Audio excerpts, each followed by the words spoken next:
In this video, I'm going to go over everything it takes to be successful your first year in the final expense life insurance sales business. That way, your second, third, and fourth years are set up to be a little bit easier. Coming up after this. The first thing I suggest for anybody is to make sure you've got your head screwed on straight. If you're socializing with people, if you're exercising, that's gonna help you to be better prepared to go through what it takes to be successful in that first year, because the first year is tough. You do have to work your butt off, and you gotta accept that. I highly recommend that you are in the field at least 2 to 3 days a week from 9 in the morning to 6 o'clock at night. And I suggest a rotating schedule, basically working 2 days in the field one week, 3 days the next, 2 in the field the next week, 3 days the next, unless you've got a better system. But the bottom line is this: if you're not putting in full days, it's gonna hurt you. If you think, oh, well, I can do 5 half days or 4 3/4 days, I'm telling you that will only work against you. Expect to be in the field from 9 to 6 or later at night on your field days, and just make that a part of your regimen. If you can just accept that you're working 2 to 3 days,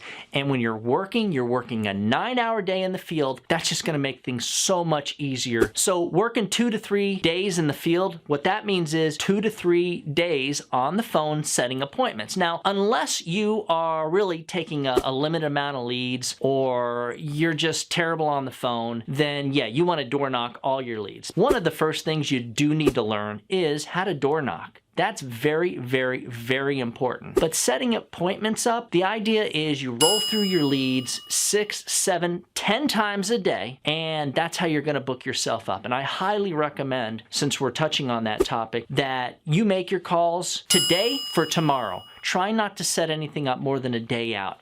You can if you have to, but if you do set up an appointment more than a day out, you gotta call the day before to verify, confirm, or at least leave a message. Hey, this is just me reminding you, I'm gonna be at your house tomorrow at 9 o'clock. We'll see you then, Mr. Jones. The second thing is gonna be the sales process. You really have to have your act together on this. You're gonna need training, you're gonna need guidance. It's gonna be important that when you need to call someone for an answer, that someone is readily available to you. So unless you're a seasoned pro, there's no reason for you to be going to some big IMO that only does contracting and like they don't even know what it's like to go out and sell. To me, that just doesn't make any sense for a new agent, and yet a lot of agents do that so they can get the bigger contracts. Thankfully, at our agency, you're able to get those bigger contracts and get the training. A lot of the things you really need to learn before you even go out in the field is how to set appointments, how to door knock, how to make a clean presentation. Stuff like that is very important. Body language. If you've got the wrong body language, you're going to be sending the wrong signals. And this all goes back to that first thing,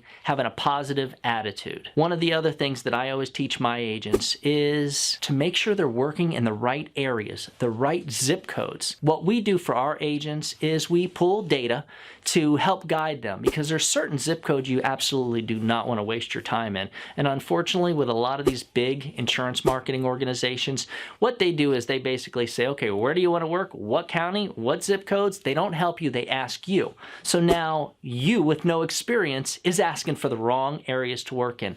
The reason I bring this up, and I think it's such an important topic, is because my wife and I basically failed out of the final expense business in our first 6 months because of that exact same issue. We were trying to sell final expense life insurance in a very populated area, which common sense told us it was going to be a great area because of all the retirees. What we didn't realize is that if we just got a couple hours away from the areas we were working, which is where we live, we would do so much better, which is what we do now. You have to have the right carriers, and you really need to know them. You need to make sure that when you go out in the field that you know a lot of specifics about the carriers, you've been trained on the carriers, you're studying the carriers, and to me, it only makes sense to really have 2, really maybe 3 carriers to start with. You got the primary, you got the secondary backup, and then you've got the old guaranteed issue carrier, which personally, I like Gerber. As a first-year agent, there is no excuse for you not to be delivering every single policy. If you're not delivering every single policy as a first-year agent, you are probably not going to be in the business next year.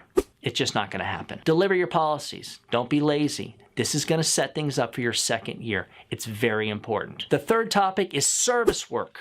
You have to do your service work.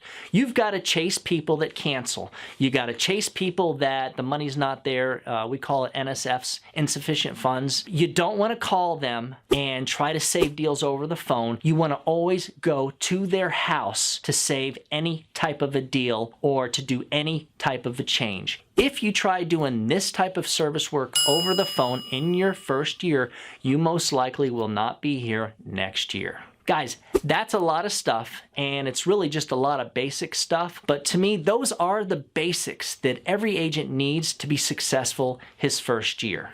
If you can do this, you're going to be so much better next year. If this video was helpful to you, please go ahead and throw me the old thumbs up.